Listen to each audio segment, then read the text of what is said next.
requiring impeachment. Please confirm, because we are pressed for time, that the evidence you're relying on this ground applies equally to allegation number 5 of your motion. Just a minute to confirm. What is your complaint in allegation number 5? Allegation number 5, Mr. Speaker, will be at page 16 to 17 of volume 2. Allegation number 5. Just a minute. Mr. Speaker, honorable members,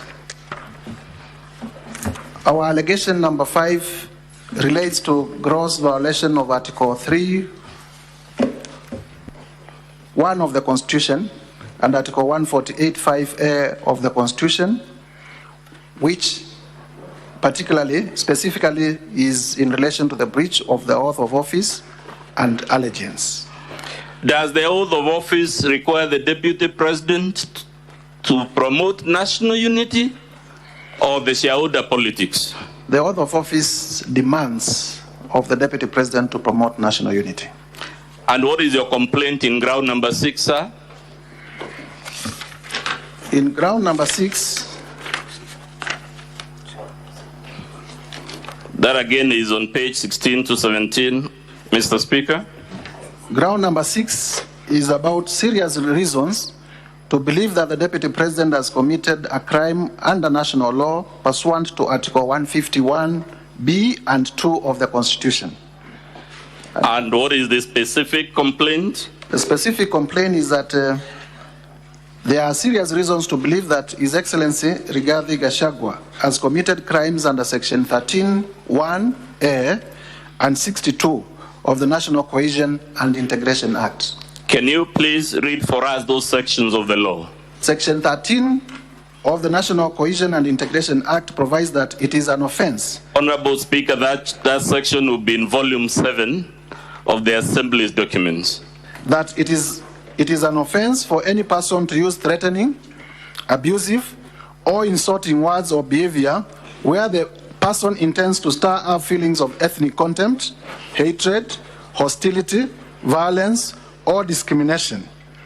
The section also makes it an offense to use words or engage in such behavior when, having regard to all the circumstances, ethnic hatred is likely to be stirred up.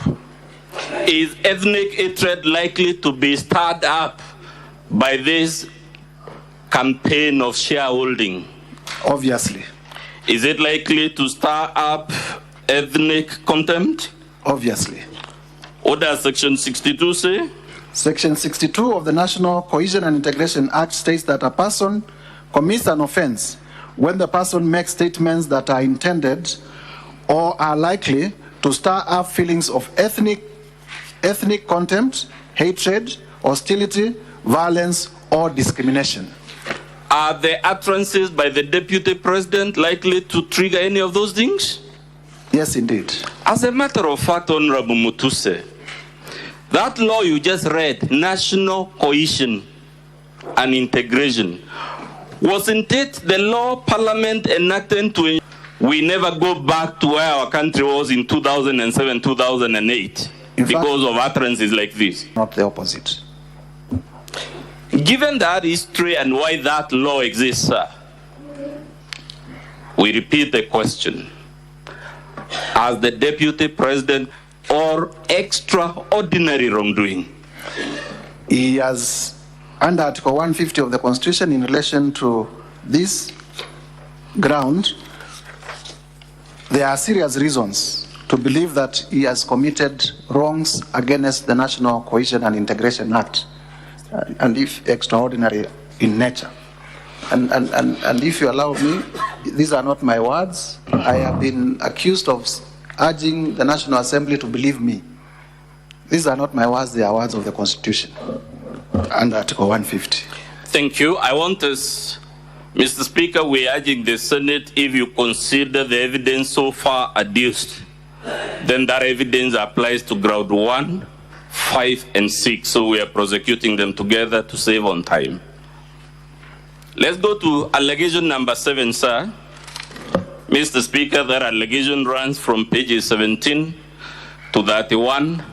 It was the one you were told runs from falsehoods, culminating in the embarrassing and other things. Let's see whether it is actually falsehoods, embarrassing, and the other adjectives that we were told. And I would urge members to work with me by holding volume 2A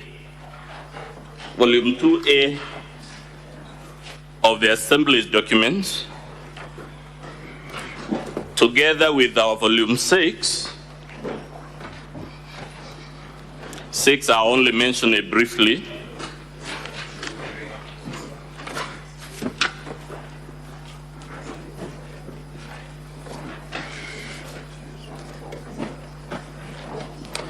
Please confirm, sir, at page 2 of volume 6, who, as between you and the Deputy President, as passions were cast, that you're referring to irrelevant material about the estate of the late Rigathi Gachagua. Between you and the Deputy President, who has brought up this issue of the estate? Is it you or is it him? In the response by the Deputy President, on page 2 of volume 6, he did bring out the issue of the estate of his late brother in response to the allegations that he has acquired properties worth 5.2 billion within the period that he has been Deputy President. So we'll come back to that document much later. I'm only mentioning it now, sir, to clear the air, whether it is you trying to whip emotions by bringing up this matter, or it is the Deputy President attempting, by his own response, to hide behind the shadow of his late brother. I never mentioned any of my deceased relatives. I have them, but I never mentioned any. The Deputy President is the one who mentioned his deceased relatives. He's actually the one who has brought this material, isn't it? Indeed. Good. Now we'll come to it. Let's go back to your allegation. Ground number 7, sir. Can you tell the Senate in summary, we are so pressed for time, what is... Mr. Speaker, honorable members, under ground number 7, our allegation is that there are serious reasons to believe that His Excellency Rigathi Gachagua has committed crimes under Section 45(1), 46, 47A3, and 48(1) of the Anti-Corruption and Economic Crimes Act, as well as Sections 2, 3, 4, and 7 of the Proceedings of Crime and the Money Laundering Act. And in short, during the short period that I was doing research on this motion, I have come across properties that are registered in the name of the Deputy President or in the name of his children or other proxies that run cumulatively to a value of about 5.2 billion. And there is no clear trace of where the monies to purchase those properties came from, and therefore, under the Anti-Corruption and Economic Crimes Act, qualify to be unexplained assets. Number 2, I have also listed companies that are associated with the Deputy President, 22 of them. And these companies, you look at the objects and purposes, they are all the same. And it is our theory and our evidence that these companies have been used for money laundering. Similarly, I have also listed companies that have been transacting with the office of the Deputy President, the office held by the Deputy President, His Excellency Rigathi Gachagua, with tremendous respect. And they are being paid from that office, and we have laid ground for serious reasons to believe that these companies are actually conduits for corruption, and that political responsibility, even when he's not the accounting officer, rests with the highest holder of that office. And that is the case we are making here. And we shall be showing the connection between the properties and His Excellency Rigathi Gachagua. And in a case of unexplained assets, it is upon the person to show where they actually got the money to buy the assets. We have evidence that the assets belong to him. Let's begin with the companies, Honorable Mutuse. You said you have attached Form CR12 to your motion. Indeed, I have attached Form CR12 being evidence of ownership of those companies. Would that be the Form CR12 on pages 8 all the way to 32 of Volume 2A? Indeed, yes. Honorable Speaker, it's Volume 2A, pages 8 to 32.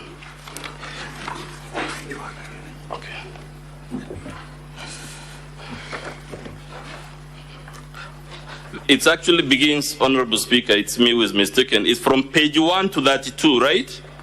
Indeed, yes. And because we are stressed for time, sir, does this black and white that the majority of these companies, the directors and shareholders, are either the Deputy President or his sons or his spouse? Yes, they do, and senators will have opportunity to look at the Form CR12s. Many of them are under 2 weeks old, so they are very recent. Let's go to the question of the purchase and of... You can also independently confirm from the e-Citizen portal, it is only 650 shillings to do as a company search. You have mentioned Treetops Hotel and Housepan Hotel in paragraph 45A. Yes, indeed. Let's confirm whether this is false, ridiculous, or embarrassing. Did the Deputy President issue a public address on the 7th of October in which he admitted acquiring these 2 hotels? Yes, indeed, and it is part of our evidence. So with that admission from him, can he be here to say your allegations are false, ridiculous, and embarrassing? That is not expected from the son of Mau Mau. Let's go to page 33, sir, of your volume 2A.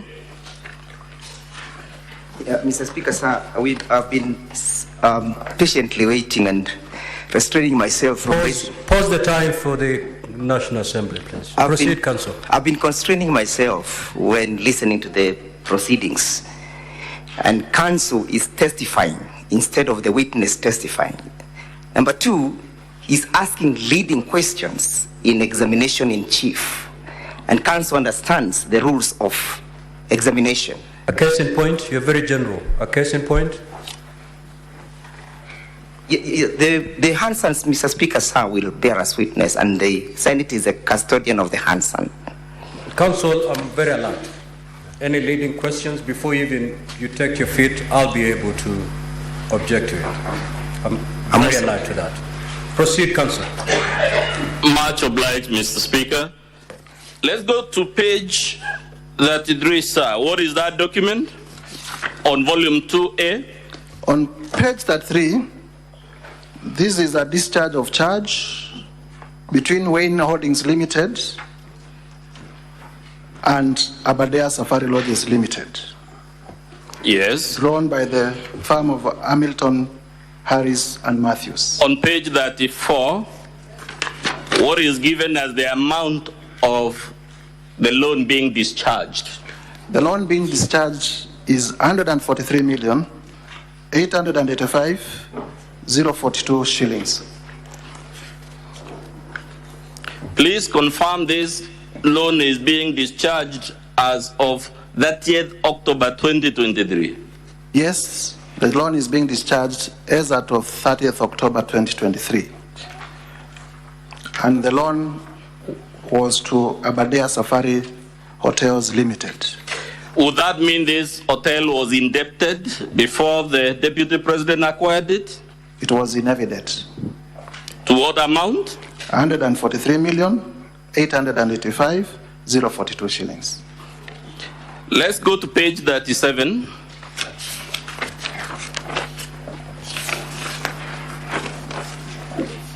What is that document you have annexed, sir?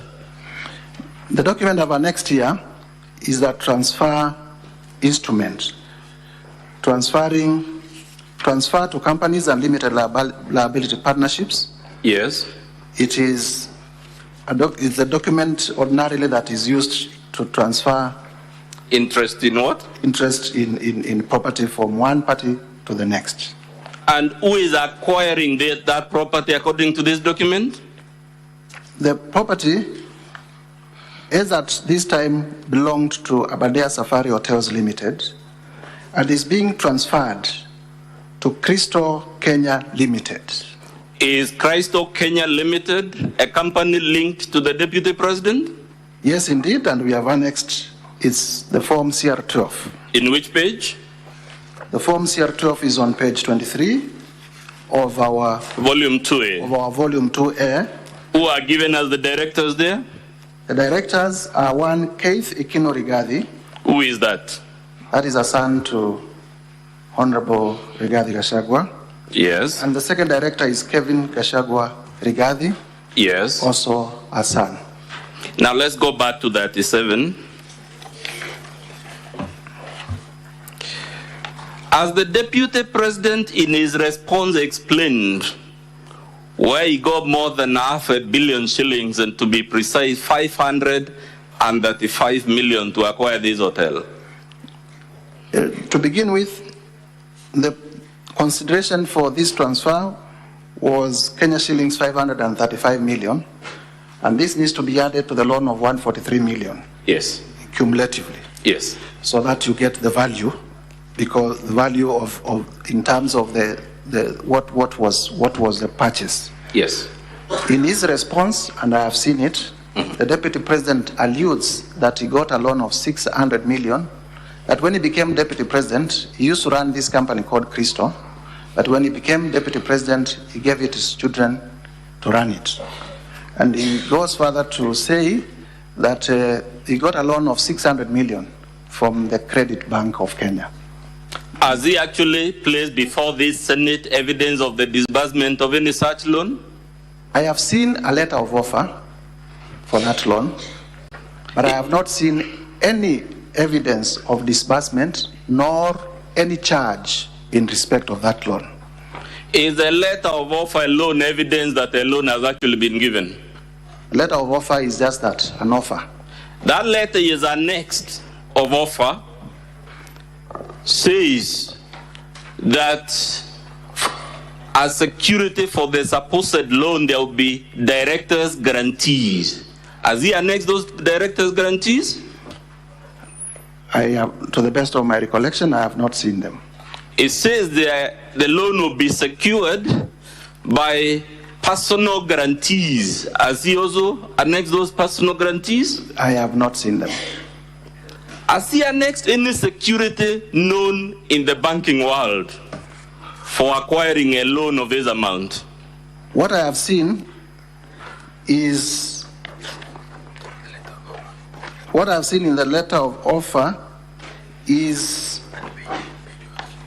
at, I'm looking at it, is in terms of the lien and set-off at Yes. page 132 or 534, is that lien and set-off of a fixed Please deposit. say which volume you're referring to on the page so that the Senate will walk with you. Council, the senators would wish to know where the letter of offer is contained. Which volume? The letter of offer, and what- Mr. Speaker, Which page? What page? It's in volume 6. is in volume 6, starting from page 98.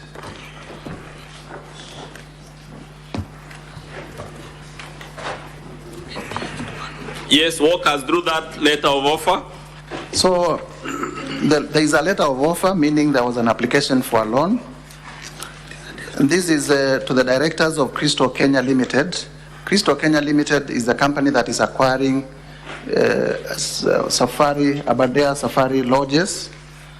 And the loan is in respect of an amount of 600 million. And in the clause for lien and set-off, I have seen that a lien and set-off or fixed deposits, this is on page 99, in respect of INO Crystal Kenya Limited for an aggregate amount of 300 million to be obtained.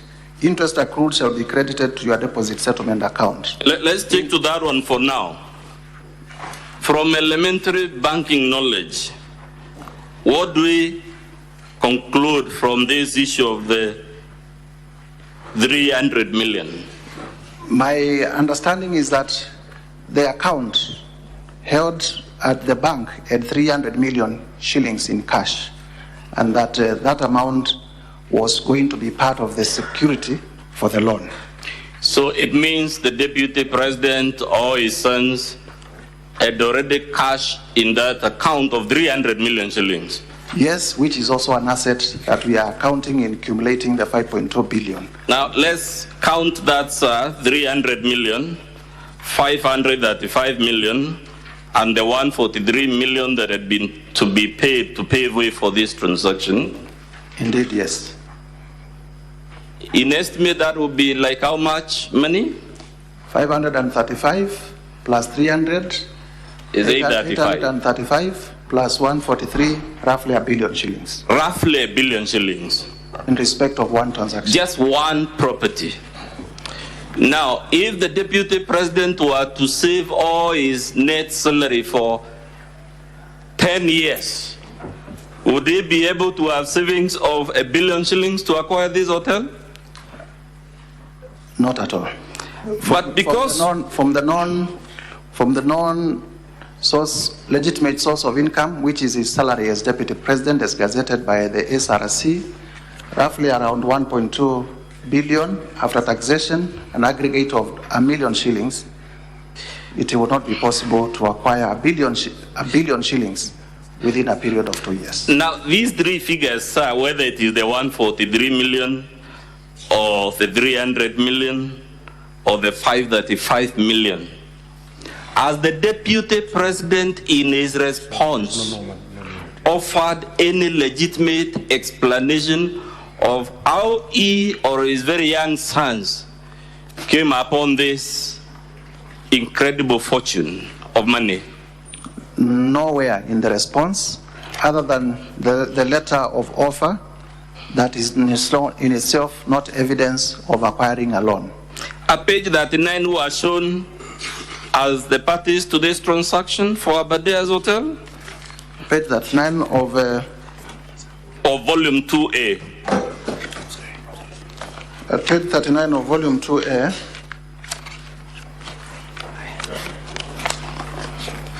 the parties to this transaction for Crystal Kenya Limited, Kevin Gachagua Rigathi and Keith Ikino Rigathi. For there is Robert Gadenji, yes, and Kenneth Waiboshi. Are those two gentlemen you mentioned first related to the Deputy President? Indeed, they are his children.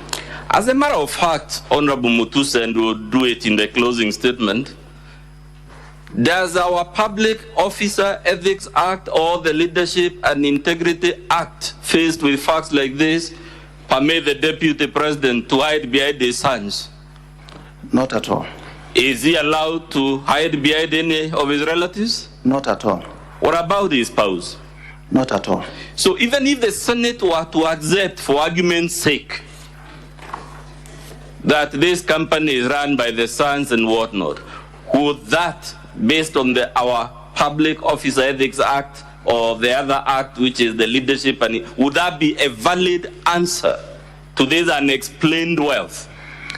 Section 35 of the Leadership and Integrity Act. Please say the volume you're reading. I'm reading from volume 7 in our bundle of documents at page 34. Acting through others. A state officer contravenes the code if the officer A causes anything to be done through another person that would constitute a contravention of the code if done by the state officer, or allows or directs a person under their supervision or control to do anything that is in contravention of the code. Mr. Speaker, acting through others is what previously I've called it wasn't me. But let's jump to page 79 of volume 2A.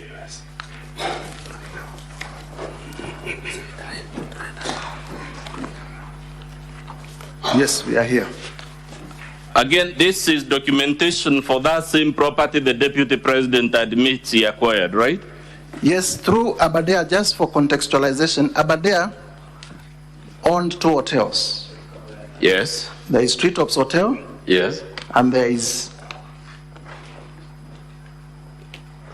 which one? Outspan. Yes. Outspan is the one that we have demonstrated how it was purchased. Treetops is a property developed by the Kenya Wildlife Service, but it was under the same management of Aberdare, so they were acquired together. So let's pause at it is owned by the Kenya Wildlife Service. Yes.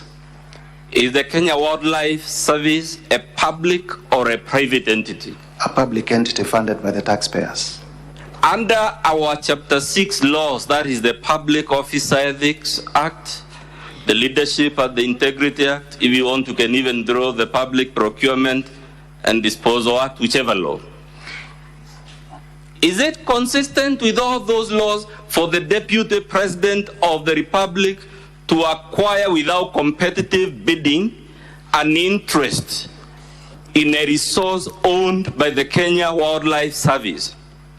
It is not. And in fact, the Deputy President is on record in these proceedings as having said that he advised his family not to transact with government. But we are going to demonstrate that he actually transacted with KWS. And KWS is a public entity? And KWS is a public entity. If this hotel were to be leased or sold, or whatever the language, would there be a requirement for open, competitive, and transparent bidding? Section 45, which we said we have reasonable grounds to believe that the Deputy President has breached of the Anti-Corruption and Economic Crimes Act. And I'm reading our Volume 7 at page 23, states as follows. Protection of public property and revenue. A person is guilty of an offense if the person fraudulently or otherwise unlawfully A, acquires public property or public service or benefit, B, mortgages, charges, or disposes of any public property, C, damages public property including causing a computer or another electronic machinery to perform any function that directly or indirectly results in a loss or adversely affects any public revenue or service, or fails to pay any taxes or any fees, levies, charges payable to any public body, or effects or obtains an exemption, remission, reduction, or abatement from payment of any such taxes, levies, and fees. Section 46, about abuse of office. A person who uses his office to improperly confer a benefit on himself or anyone else is guilty of an offense. Now, let's go to page 81 of Volume 2A, sir. It's still about Treetops Hotel. Page 81 of yes. Volume 2A. I'm there. Can you read for us the last sentence of the second paragraph? This is a letter. This is a letter from the Kenya Wildlife Service. Yes. To Mr. Amos Kisilo of Kisilo and Wandati Company Advocates. It's a letter dated when? The letter is dated at the top left. What is the date? 5th of June, 2023. Was His Excellency, the Honorable Rigathi Gachagua, the Deputy President of Kenya on that date? Yes. It is addressed to who? It is addressed to Kisilo, Wandati and Company Advocates. In the Deputy President's own response, is that law firm indicated as one of the law firms he uses? Yes, indeed. Good. Now read for us the second paragraph of that letter, beginning with the word however. However, the tenant is in rent arrears of Kenya shillings 35,481,548, and lodge has not been operational since 2019, which has resulted to deterioration of the same in breach of the lease agreement. So we are being told this hotel a number of things. One, it has not been in operation for 4 years, correct? Indeed. And as a result, it has accumulated rent arrears, correct or incorrect? And deteriorated, which in effect means it requires renovation money. Now let's go to page 80 where the Deputy President develops interest in the hotel. I'm here. Can you read the opening line of that, the first paragraph of that letter? Mr. Speaker, Honorable Senators, this is a letter from Kisilo, Wandati and Company Advocates to the Director General of the Kenya Wildlife Service. The opening sentence reads as follows.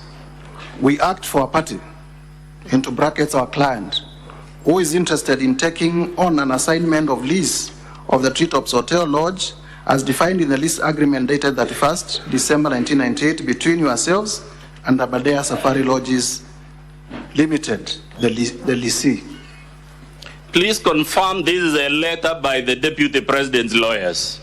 This is indeed a letter by the Deputy President lawyers, but funny enough, against any all professional knowledge in terms of how you write letters, they do not disclose their client. They just say, we act for a party. Who is our? Does that letter disclose the identity of the client anywhere? No, it doesn't, and it is a requirement that you must disclose the client even as you move ahead. Is that how lawyers usually write letters in honest, genuine transactions? Not at all. Good. Now let's go. And I am one of them, so I know. Let's go to page 83 of volume 2A.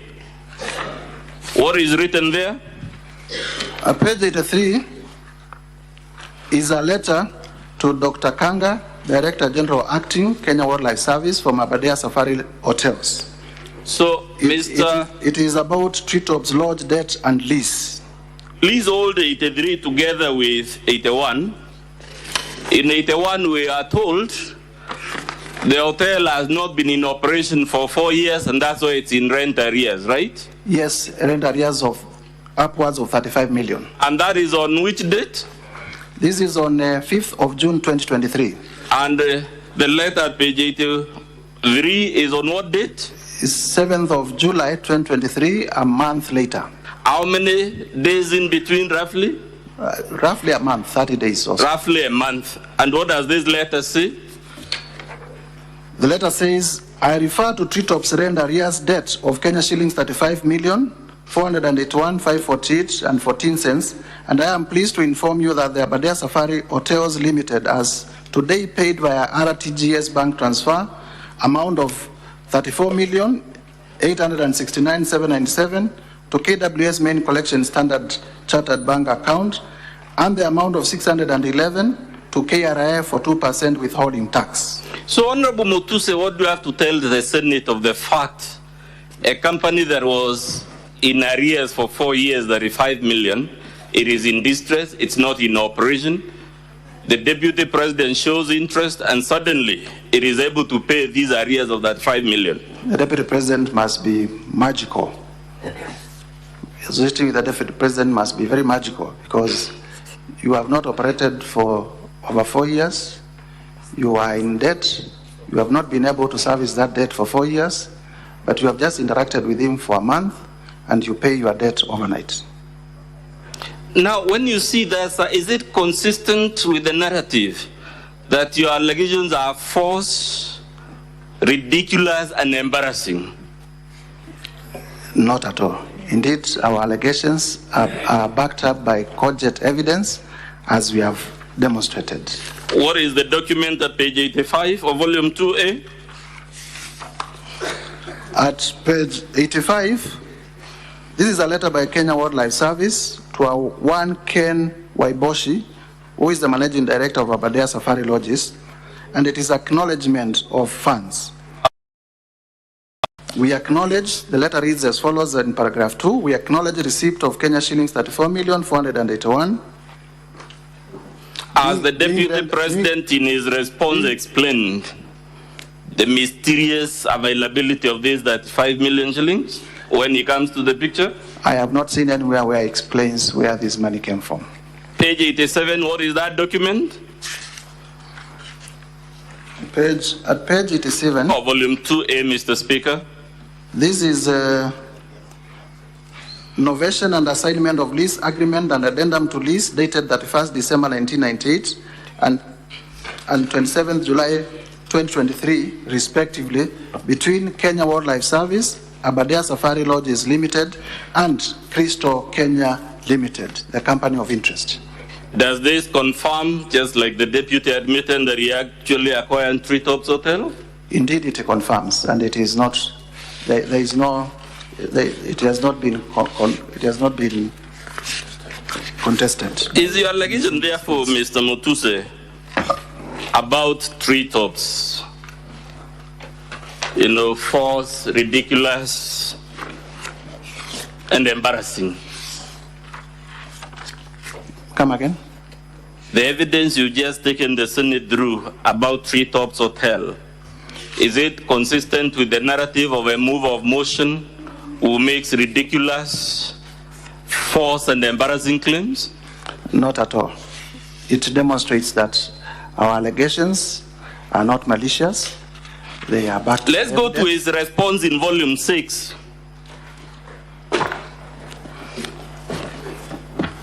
It should be page 8, if I'm not mistaken, Mr. Speaker.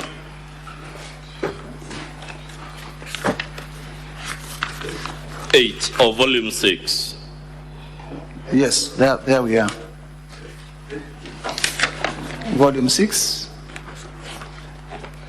on page.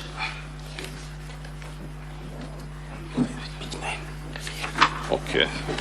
Is page 9? Yes. At the top of page 9, what does the Deputy President, in his response to the National Assembly, tell it?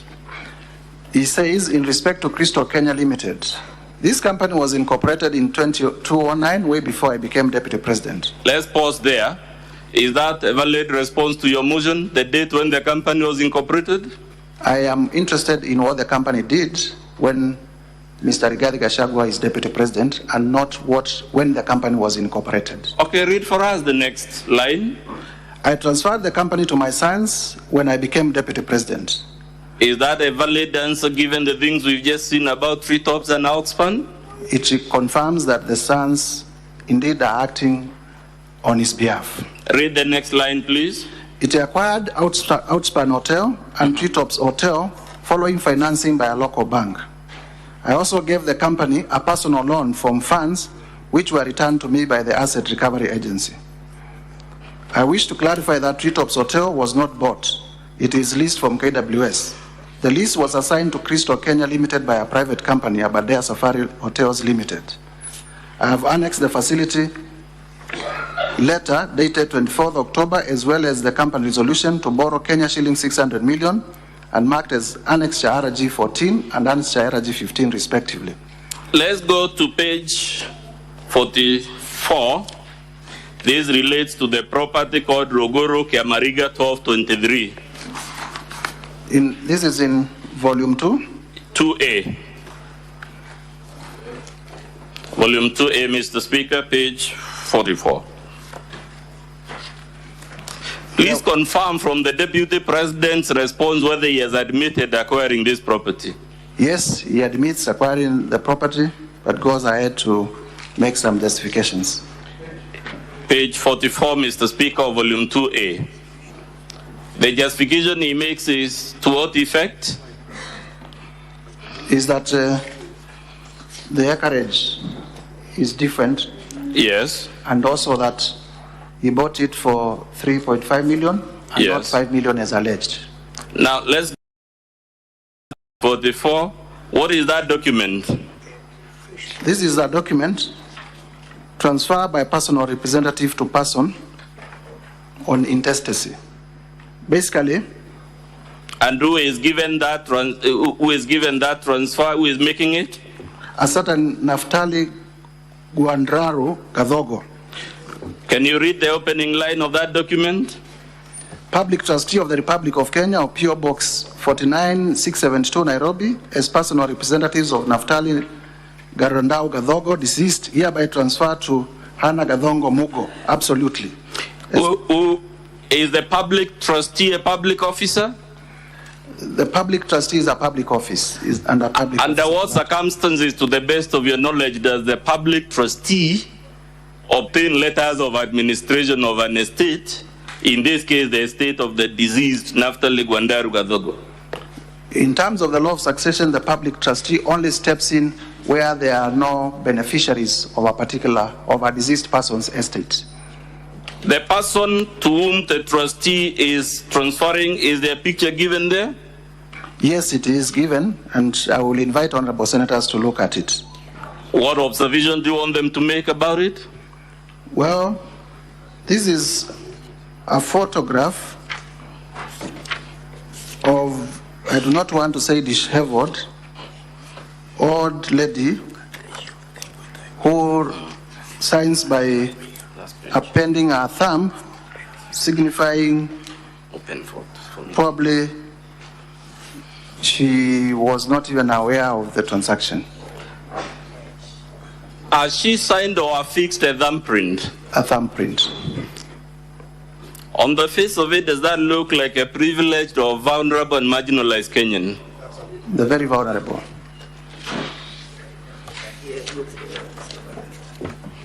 Mr. Speaker, sir, kindly allow me again to bring to the attention of the Assembly that the advocate is leading the witness. He has put a question. Does that, in your own imagination, look like a vulnerable person? Objection sustained. Counsel for National Assembly, stop leading the witness. I'm much guided, Mr. Speaker, so we'll proceed. We're on page? We are on page 44. 44. Did the Deputy President in his response disclose that this property initially belonged to a deceased person? No. Did he in his response disclose that this property false and ridiculous? What is the price? False and ridiculous. What is the price he has said he acquired it for in that page? 3.5 million Kenya shillings. Let's go to the agreement he has attached to show how he purchased this property.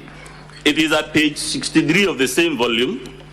I am here. Clause number 3, what is given as the purchase price? The purchase price is Kenya shillings 5 million only, to be paid as follows. Is that consistent? This is, volume, this is volume 6. We are holding, Mr. Speaker, volume 6, pages 4 and 63. No, it is page 4 of 534 and page 96 of 534. The problem, Mr. Speaker, is there are two sets of pagination. So the one we refer to is the one that says of 534.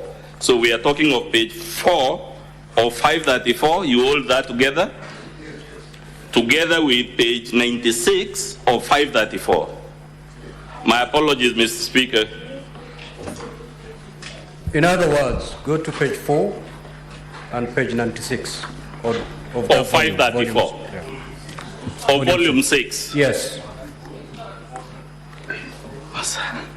We'll shortly take you to the paragraphs.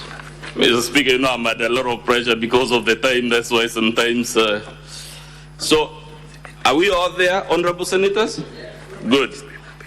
Can you read again for the Senate on page 4 of 534 what the Deputy President says was the purchase price for this property? This is land parcel number Ruguru, Kiamariga, 1223 in Madeira East constituency.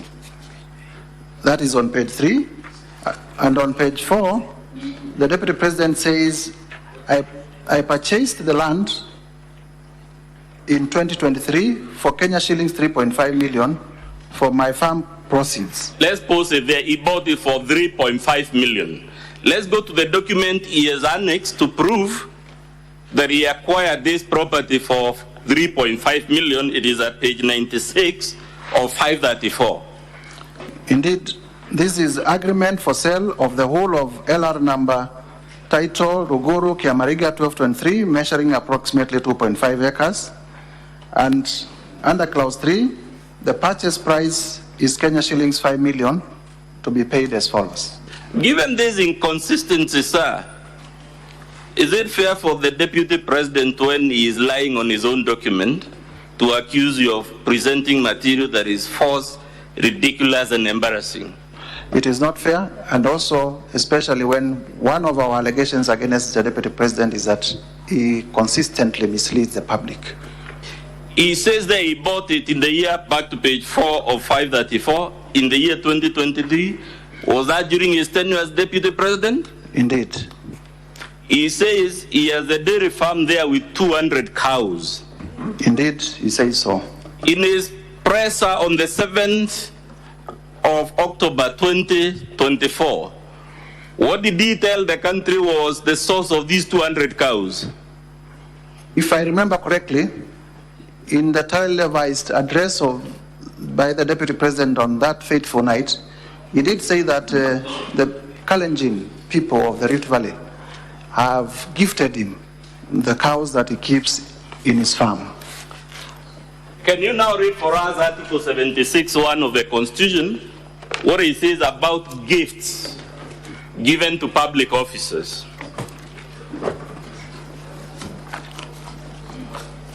Article 76, Financial Probity of State Officers. 76(1). A gift or donation to a state officer or a public or official on a public or official occasion is a gift or donation to the Republic and shall be delivered to the state unless exempted under an act of Parliament. Has the Deputy President presented any evidence that he surrendered these gifts to the state? He says that he has kept them in his farm. Wouldn't that be an admission by his own public statement of violating Chapter 6? Indeed, it is an admission and should be treated as such.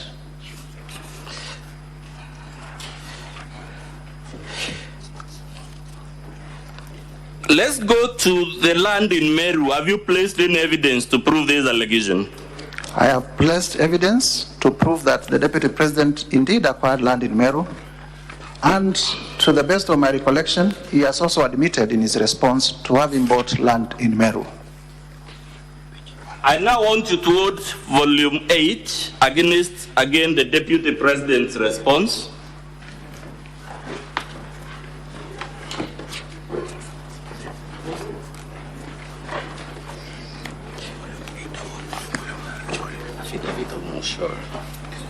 Yes.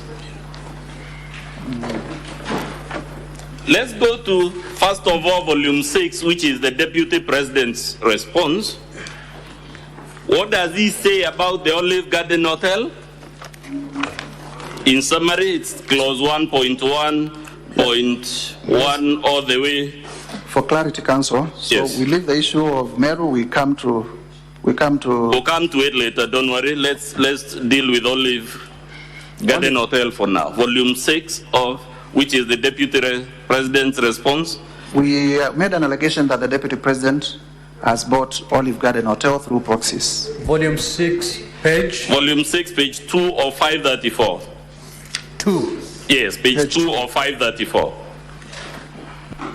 Mr. Speaker, Honorable Senators, in my motion, I made allegations that the Deputy President has bought the Olive Garden Hotel, initially owned by his late brother. And in response, the Deputy President said as follows: the allegation that I own Olive Garden Hotel is false.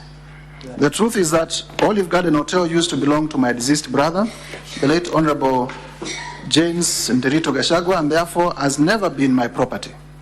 This is information that most of you may be aware of, as it is in the public domain. Upon his demise, my late brother left a will in which, in his recognition that I am an honest man. We can leave it there, and honest man is written in bold, right? He appointed me as one of the executors of his estate. Now, is the DP's response about Olive Garden, which runs from page 2 to 3, consistent with the affidavit in the National Assembly's volume 8 by Peterson, Jomo Mushira? Maybe so that we can point members. On volume 8, we have the affidavit of Mr. Peterson Jomo Mushira. And Tell us in summary, because we are so pressed for time. Peterson Jomo Mushira says, I have personal knowledge of one of the issues raised in the special motion for the removal from office by impeachment of Mr. Rigathi Gachagua, the Deputy President. I have personal knowledge of the facts relating to the sale of Olive Garden Hotel, which initially formed part of the estate of the late Nderito Gachagua. Given the matter set out in the preceding paragraph, I am competent to swear this affidavit. I decided to do this affidavit after my attention was drawn to contradiction 1.1 on pages 1-2 of the response that His Excellency Rigathi Gachagua filed at the National Assembly on 8th October in opposition to the special motion.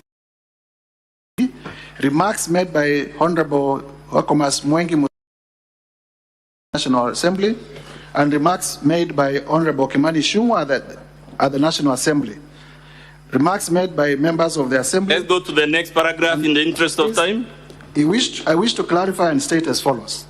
I am a shareholder and director of TM Civil Engineering Limited, the company referred to in the agreement annexed on pages 10 to 34 of the Deputy President's response to the motion.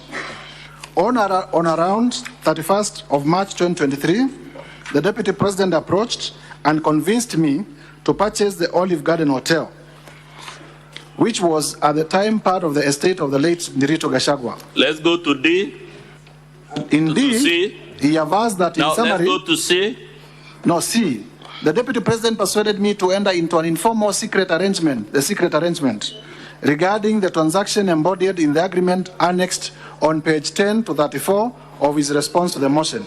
In summary, the terms of the secret agreement were that, 1, the Deputy President would buy the hotel from me by refunding the purchase price of 412 million set out in the agreement annexed on page 10 to 34 of his response. 2, the Deputy President would instruct and pay a contractor to renovate the hotel after the completion of the transaction embodied in the agreement. 3, President's undisclosed interest in the hotel, I would appoint Ms. the signatory or agent for Cooperative Bank of Kenya. And 4, to further protect the Deputy President's undisclosed interest, Mrs. Juliani Jahenda will run the hotel. That Ms. Julian Jahenda, is it the same person mentioned in volume 8A on page 1 of 19? The signatory or agent for Cooperative Bank volume of Kenya. 8A. And 4,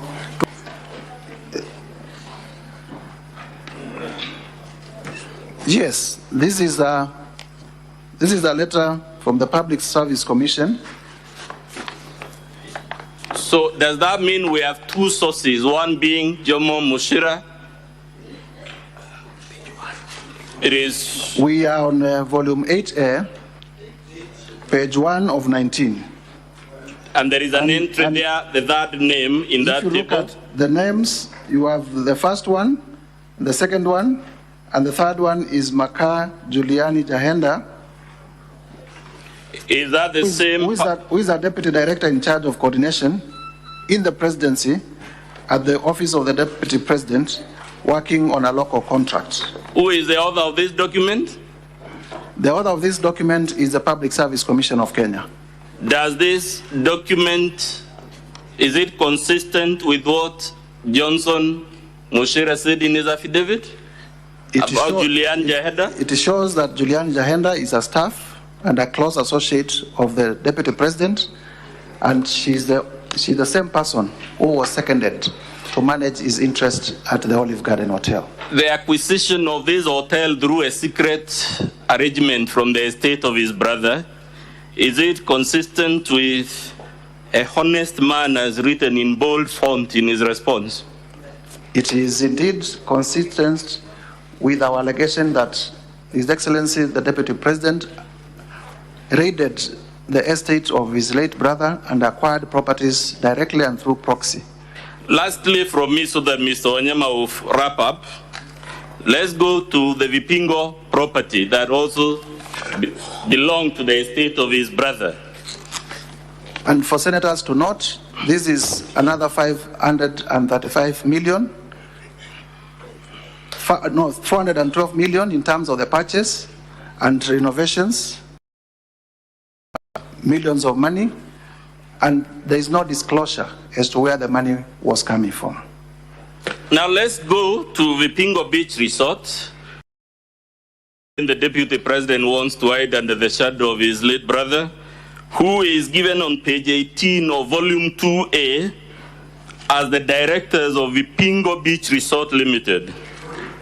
Volume 2A, page 18 of 123. Volume 2A, on page 18, we have annexed Form CR12, dated 27th September 2024, for Vipingo Beach Resort Limited, and the directors are Keith Ikino Rigathi and Kevin Gachagua Rigathi, and the estate of deceased James Nderito Gachagua.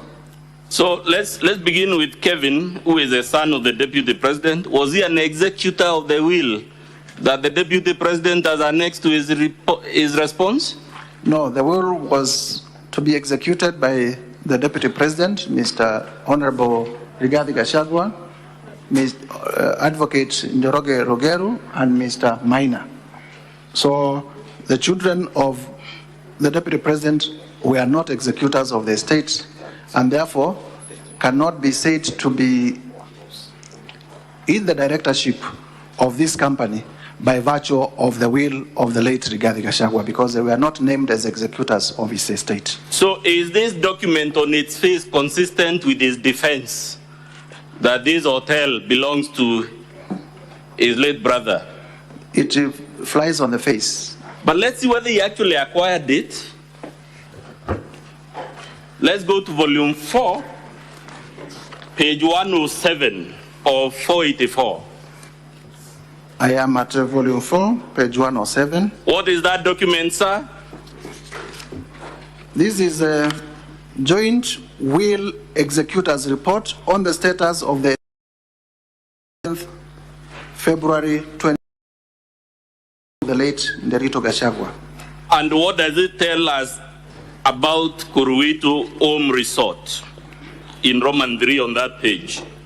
The broad headline is sale of estates assets, and it lists number 1, Queensgate, Olive Garden Hotel, and then Kuruwitu Home Resort. Yes. And it says as follows.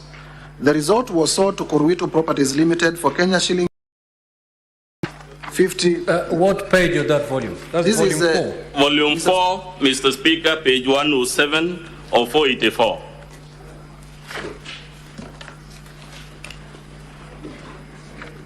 Volume 4, Mr. Speaker. We can continue. Yes, proceed. Kuruwitu Home Resort. The resort was sold to Kuruwitu Properties Limited for Kenya shillings 250 million only. Let's stop there. Yes. Is Kuruwitu Properties Limited, to which this hotel or resort was sold, a company linked to the Deputy President? Indeed, and we have appended 2A. Yes. So Speaker and Senators would go to volume 2A, page 8. Volume, we have annexed the Form CR12 in respect of Kuruwitu. And who are shown as the directors there? The directors are Vipingo Beach Resort Limited. But let's also interrogate. Vipingo Beach Resort Limited, which we have demonstrated that is owned by Honorable Rigathi Gachagua's children. Back to volume 4, page 111 of 484.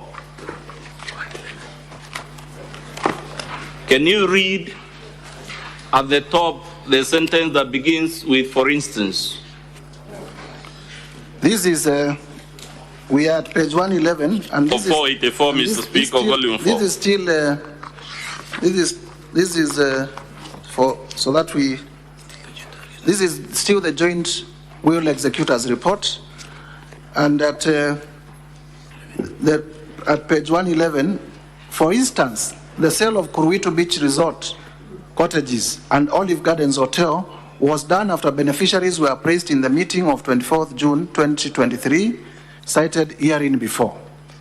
Significantly, the beneficiaries themselves in their meetings with one of the executors, underline one of the executors, approved the sale of Kuruwitu Home Resort to one of them, underline one of them, who is also an executor, underline who is also an executor. Who is the executor and beneficiary being referred to here?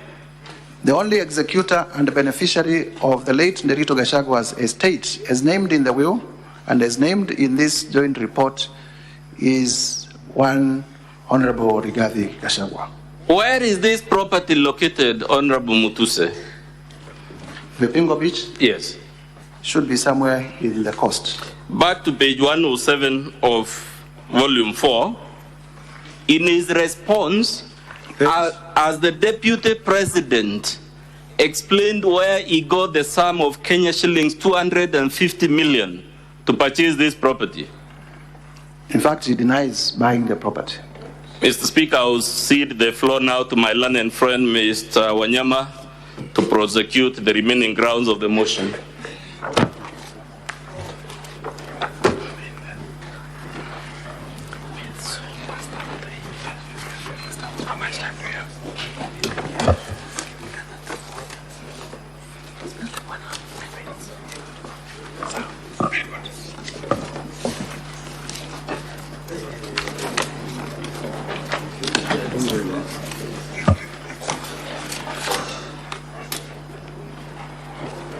Mr. Speaker, with your permission, I'll proceed from where my colleague Mudhomi has left.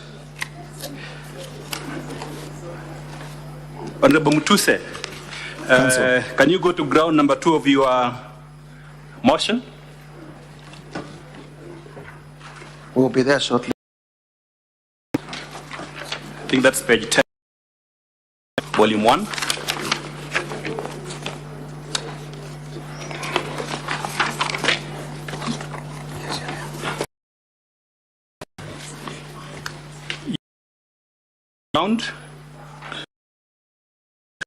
We are complaining that the Deputy President has on numerous occasions violated Article 147(1) as read together with 1 of the Constitution of Kenya. And in particular, Article 147(1) provides that the Deputy President shall be the principal assistant of the President and shall deputize for the President in the execution of the President's functions.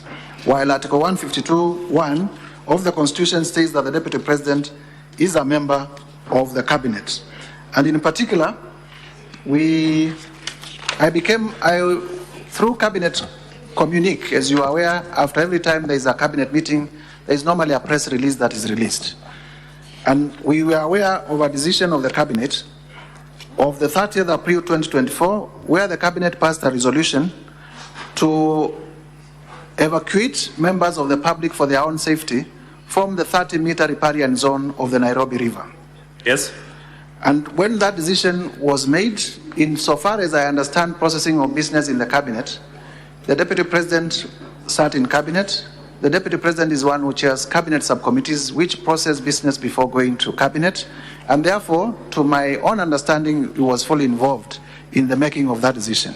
However, okay, just to cut you short because of time, the allegation is that the Deputy President has been undermining the President. Yes. Do you have evidence in your motion that support this allegation? Yes, I have evidence. Which evidence is this? The evidence of the Cabinet resolution regarding the evacuation of the settlers around the riparian area, in that area, and our evidence is contained in the affidavit of Ms. Mercy Wanjau. Where is this affidavit of Mercy Wanjau?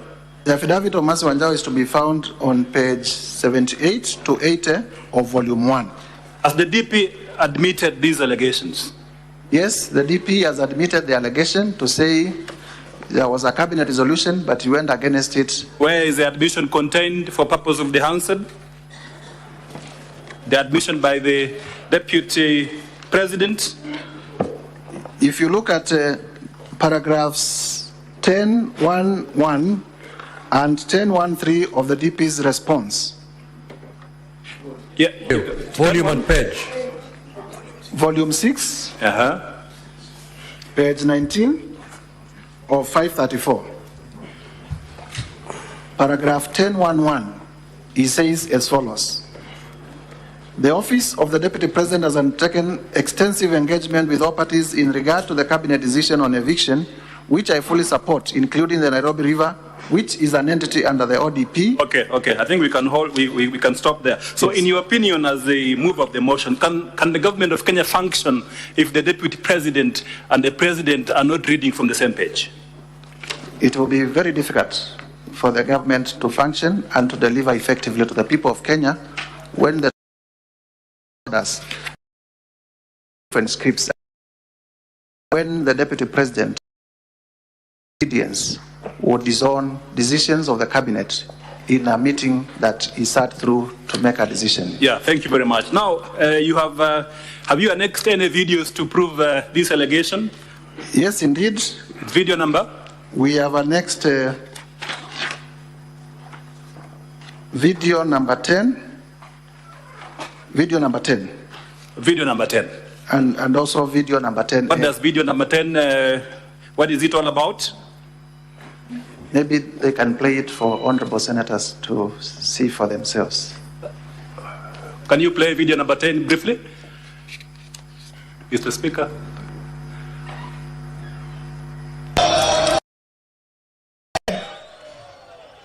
Tangu mtupatie nafasi ya uongozi, sijapata nafasi ya kuja kusema asanti. Nataka kutoka kwa roho yangu Kayole, asanteni. Mimi najua nimeona iko shida ya watu ambaye walibomolewa, si ndio? Maybe you can, na nimeona mumeandika vizuri ya kwamba mteue kamati ya watu wachache ndio mkuje niketi na nyinyi. Mtakubaliana?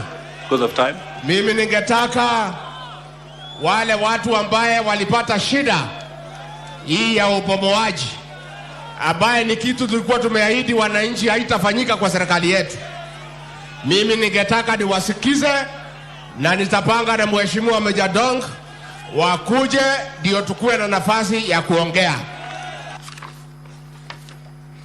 Let us not have a war with wananchi. Tusipigane na wananchi wale walituchagua. Let us be empathetic.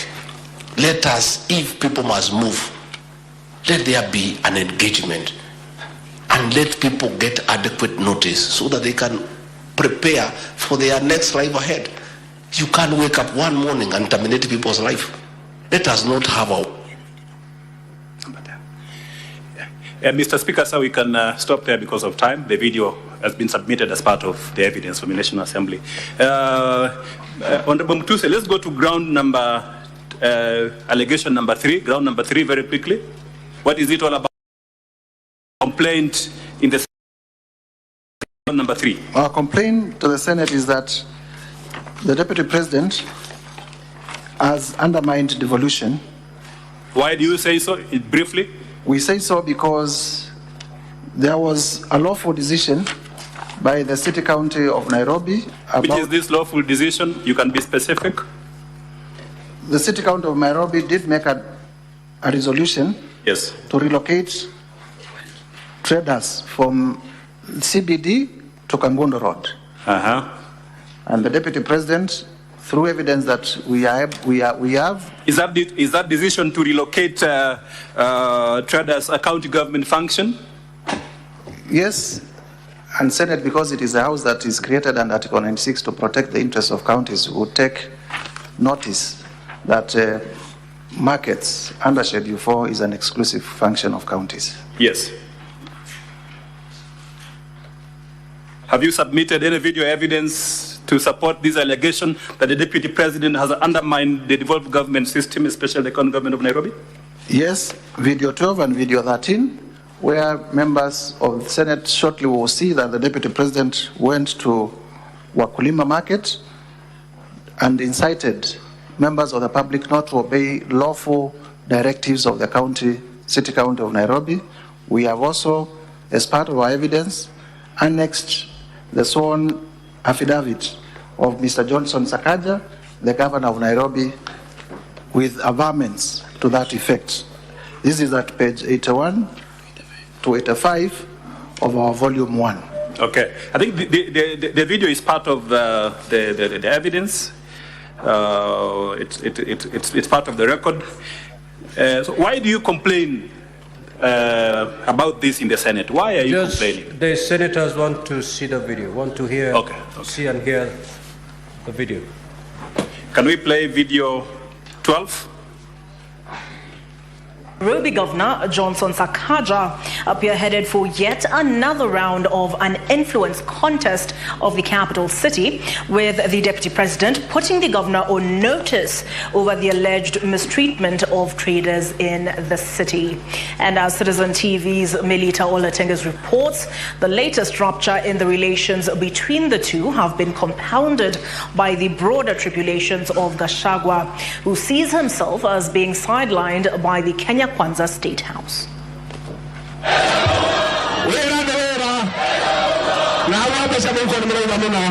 2 years ago, downtown Nairobi, in the thick of the campaign trail, and fast forward to this on Friday.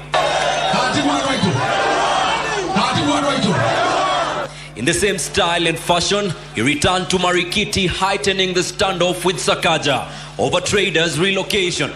Gachagua says he made a promise that he holds dear, but the governor seems to be having a different vision for the county.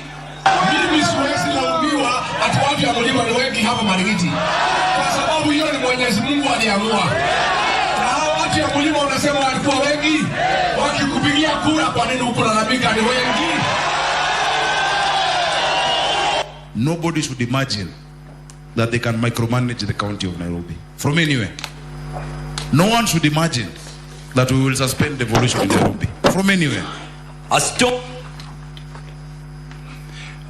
So, Honorable Mutuse, is that act by the Deputy President impeachable? It is impeachable in the sense that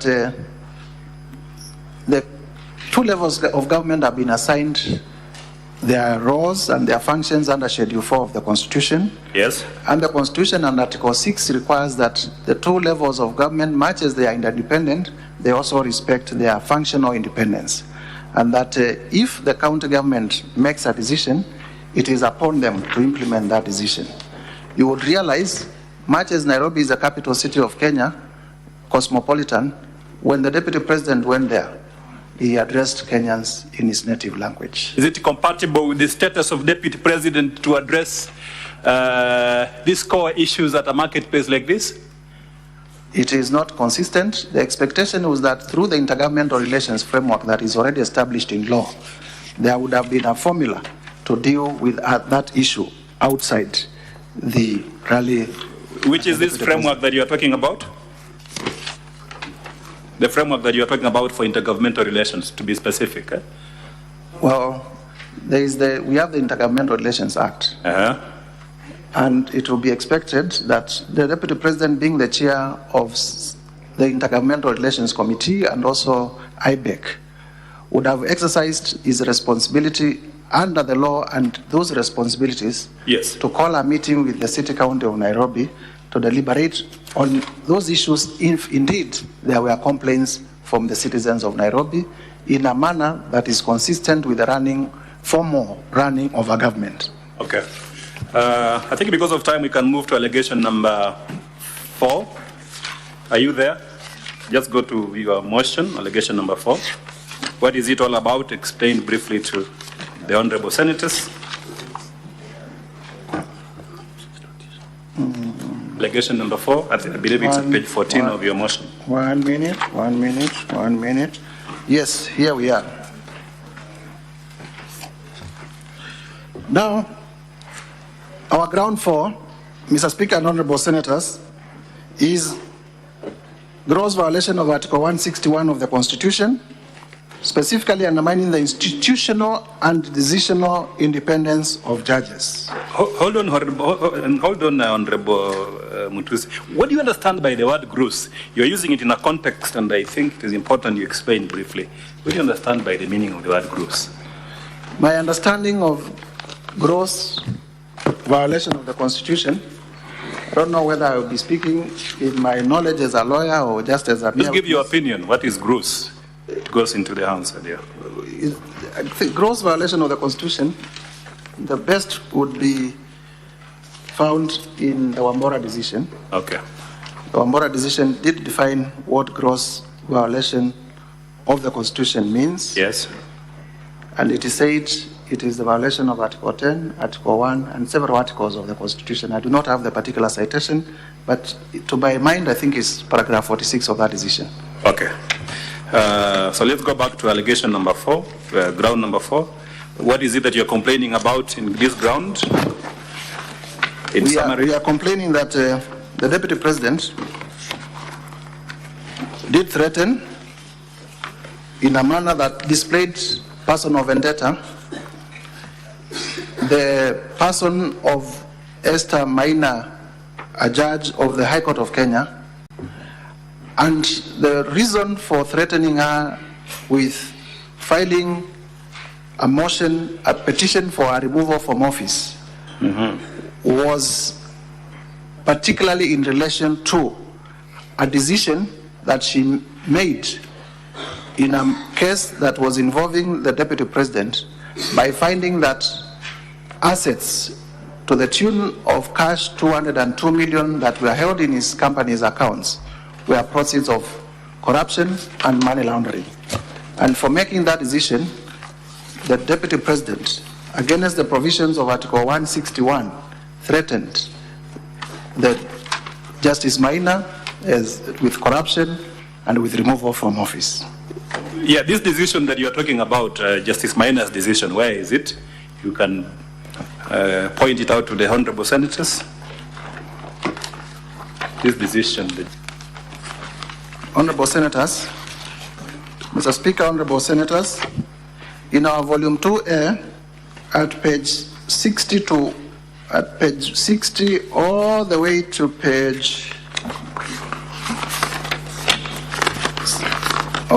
page 77, we have annexed the judgment. The judge said that in the upshot, the originality motion is granted in terms of prayers 2. This is page 77 of 123 in our volume 2A. That a declaration is hereby issued that the following funds are proceeds of crime and therefore liable for forfeiture to the state. And they are listed there: 165 million held in a certain account at Rafiki Finance Bank, 35 million in the name of Rigathi Gachagua, 773,000. How much in total did the judge find to be money that Rigathi Gachagua at the time had obtained through proceeds of corruption? An order is hereby issued that the above funds be forfeited to the government of Kenya and transferred to the Assets Recovery Agency, and the amount is about 200 million shillings. So he finds Mr. Rigathi Gachagua to have obtained 200 million shillings. Is that correct? To have been unable to explain how he obtained 200 million shillings. What did the judge do after that finding? The judge directed that the amounts be forfeited to the government of Kenya through the Asset Recovery Agency, which is the body created under the Proceeds of Crime and Money Laundering Act to take care of money laundering. Yeah, Mr. Ongoya, for the Deputy President who was here, and the family stated that that you have no ground at all to bring this allegation in the Senate. What is your specific complaint in the Senate on this allegation? My specific complaint is that when a judge in a functional democracy in a country of rule of law like ours, when a judge makes a finding against, and the judges make findings against all of us every day, the civil way of challenging that decision is through an appeal. So you appeal the decision. You do not go to a rally and start threatening judges, because then you create fear, and you create fear in the judges so that they are not able to exercise their decision or independence. You can interfere with financing of the judiciary. You can interfere with many, many other things. But let's not take away the decision or independence. Honorable Mutuse, do you have any evidence that you've submitted to the Senate to prove this allegation of, you're calling it interference with the independence of the judiciary? Do you have any video evidence, any evidence? Yes, I have presented video number 14 and video number 15. I request the video, Mr. Speaker, to be played.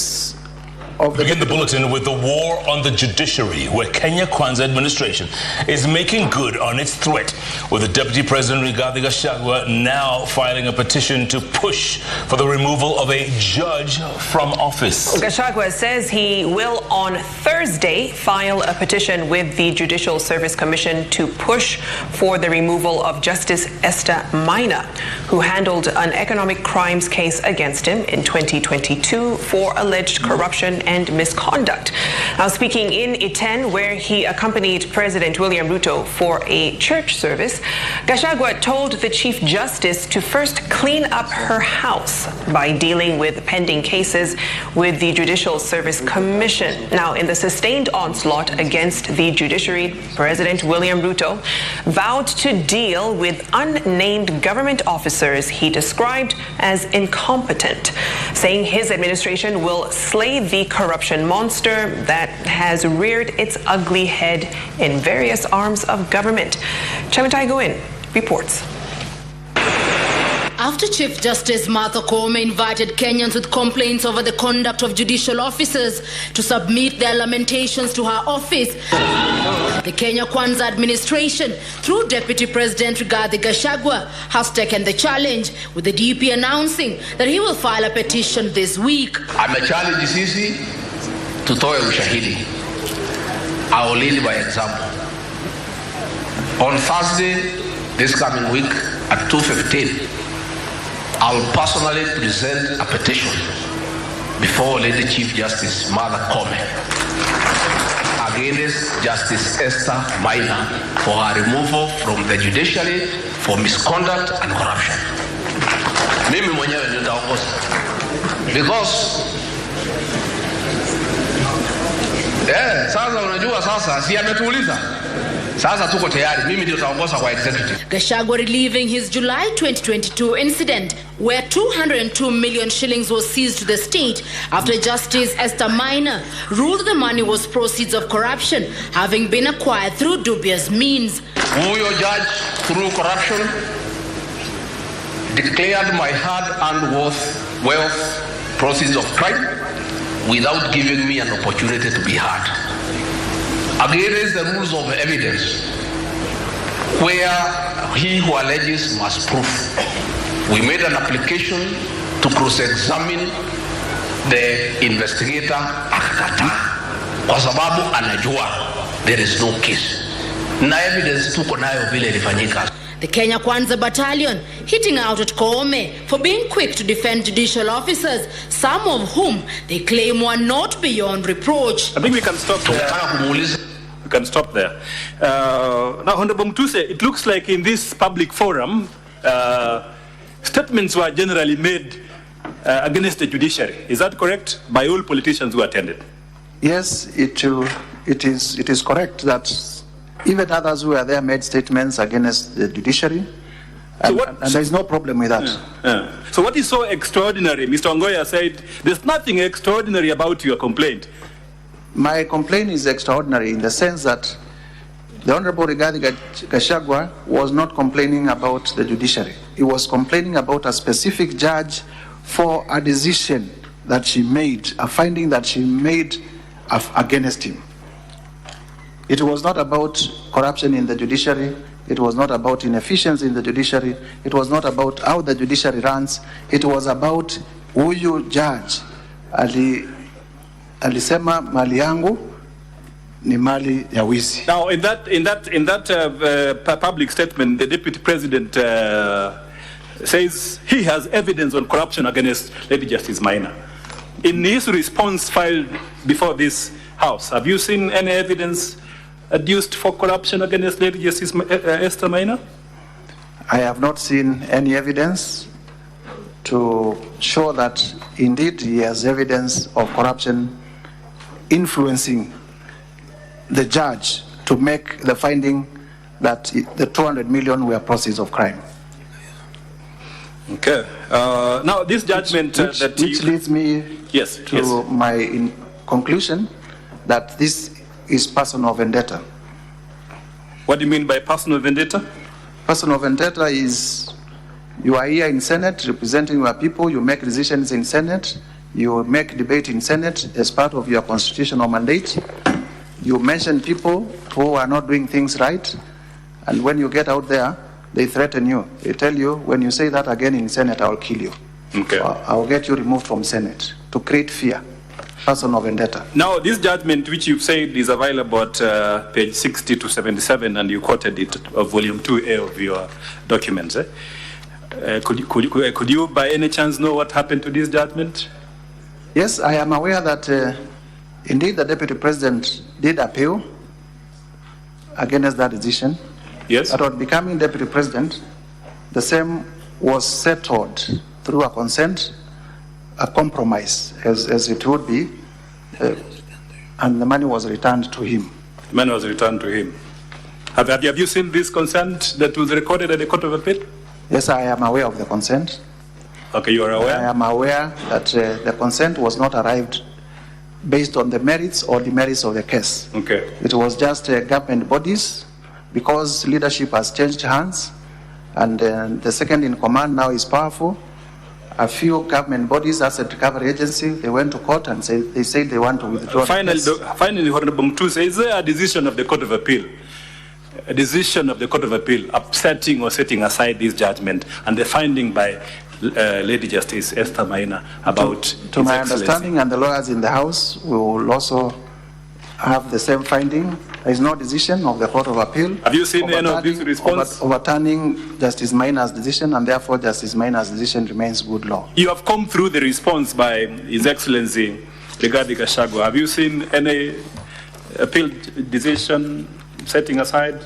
No, there is any order setting aside the judgment? The consent is there, but there is no decision on merit from the Court of Appeal. Okay. Honorable Mutuse, let's go to ground number 8, allegation number 8, and briefly explain to the... Maybe before we leave there, yes. It is important in terms of, because we are complaining about Article 160, yeah, for me to just read 165. A member of the judiciary is not liable in an action or suit in respect of anything done or omitted to be done in good faith in the lawful performance of a judicial function. Okay. Because that is a particular section we are complaining that the Deputy President has violated. Has violated, okay.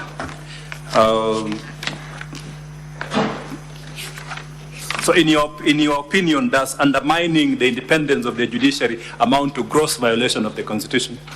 Indeed, it amounts to gross violation of the Constitution. It will be, remember that we have three arms of government: the executive, the legislature where we sit, and the judiciary.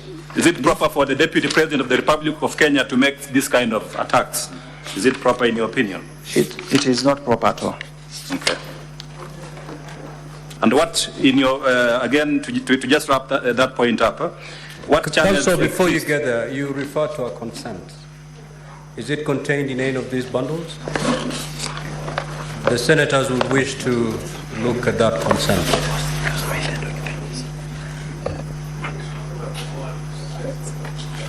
Honorable Mutuse, you said you have seen a consent. You are aware about it. Have you seen the consent? It is not filed in our documents, but in my ordinary course of business, I am aware of the consent. Okay.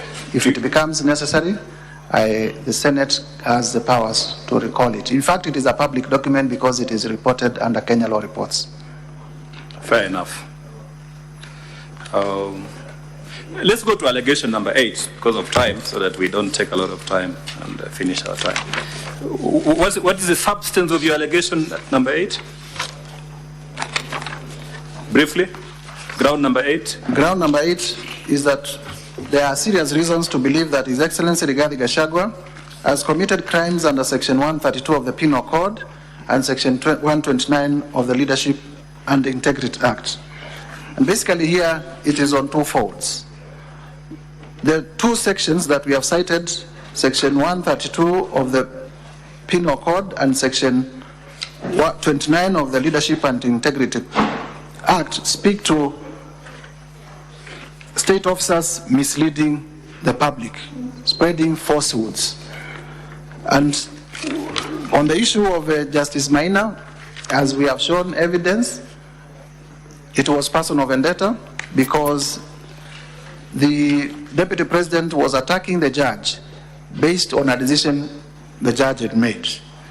On the second one, in terms of the particulars, His Excellency Rigathi Gachagua recklessly and unmindful of the high calling and dignified status of the office of the Deputy President of the Republic of Kenya, as well as his membership to the National Security Council and Article 240 of the Constitution, both being positions that require one to be discreet and tempered especially during moments of national crisis, addressed Kenyans on live television in Mombasa County and publicly made sensational statements against the National Intelligence Service, an essential national security organ, its Director General and the officers. And also, you can hold on there. Do you have evidence to prove these allegations about a live television statement in Mombasa by the Deputy President? Do you have any evidence before this House? Yes, we have annexed our video number 15. And may I request we play video number 15, please, Mr. Speaker.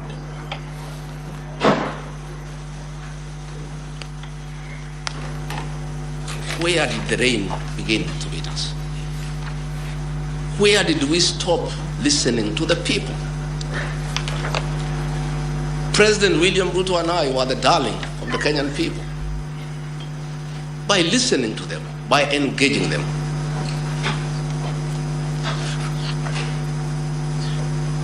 And as a government, we have established institutions to ensure we not only listen to Kenyans, but also genuinely understand their concerns. We invest significant resources in these institutions, particularly the National Intelligence Service, for this purpose. It is clear there has been a failure in the intelligence and advice we are receiving, particularly concerning crucial government policies. The President of the Republic of Kenya today has admitted that it has come to his attention that the people of Kenya did not want anything to do with the Finance Bill 2024.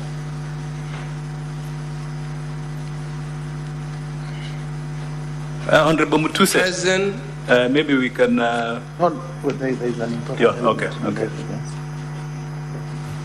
You has now agreed that we need to listen to the people.